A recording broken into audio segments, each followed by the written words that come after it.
Ladies and gentlemen, Caribbean Airlines is pleased to welcome you to the Republic of Trinidad and Tobago. We have just landed at the Piarco International Airport in Trinidad, the local time, 5:39 p.m. and this is 1 hour ahead of the time in Toronto. Please remain seated with the seatbelt fastened until the aircraft comes to a stop and the seatbelt sign is switched off. For your safety, you must leave all your hand baggage in its stowed position. The aisle and exits must be kept clear. And once you have stopped at the outside gate, you will be invited to disembark. Do remember when leaving to take all your belongings and be careful when opening the overhead lockers, as items may have shifted during the flight and these can fall, causing injury to you or others nearby. If you're traveling on and you require any assistance, please check with our customer service agents in the terminal.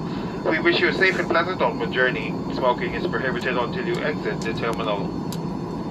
And duty-free shopping is available to all landed passengers, and purchases must be made before proceeding to the customs officials. Our Caribbean Airline duty-free shop is located to the left, just after clearing the immigration authorities. And this brings us to the end of Caribbean Airlines flight BW603 for today, and it was indeed a pleasure serving you. We most certainly enjoyed your company.